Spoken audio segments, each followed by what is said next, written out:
I took a hold and he backed up nice and said, okay, come on, get some air. And all of a sudden, he just filled up with air. Then I was like, man, I needed some room bad at that point because I was going to run over somebody. Were you anxious when you dropped back into third? No, I did that on purpose. Again, 9 times out of 10 that would never work, and I'd never do that. But he was telling me to do it, so I listened to him. And you'd be surprised when you listen.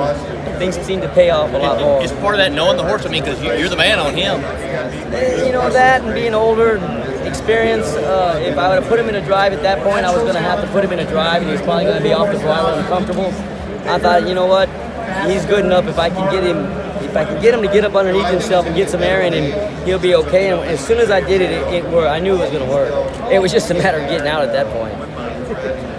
Again, and the only reason I did it, I was very confident that Sean's horse was going to go on. If he was struggling himself, I would have never done it because then I get stuck behind him. But he was going so easy at that time, pricking his ears, I knew he would go on, so he would open up the door for me again. Otherwise, I wouldn't have done it. I think Mike Smith had Google Maps. He said that's what he needed to do.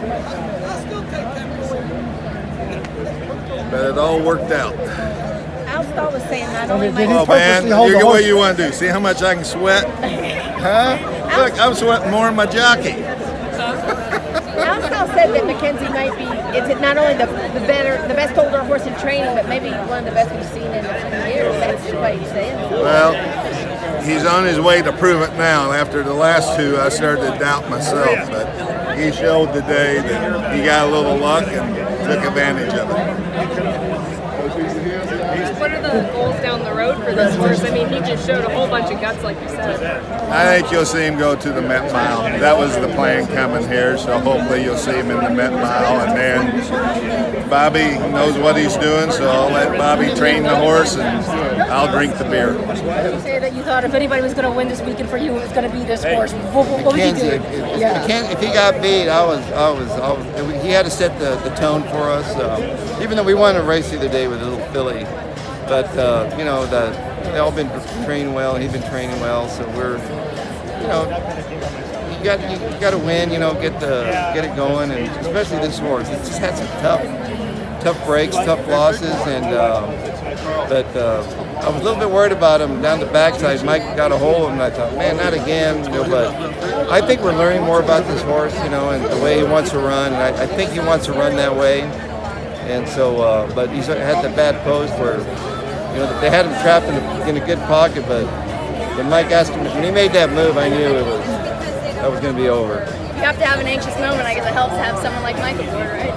Well, I mean, he knows. We were getting to know the horse, and we thought, well, he's going to put him on the lead today. That we're going to ride the track. But then he said he didn't feel comfortable being on the lead like that. And I really didn't want to be on the lead, but being with the post, he didn't want to be really in a bad shape. So I don't know. He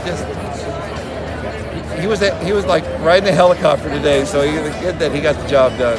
I love those kind of horses.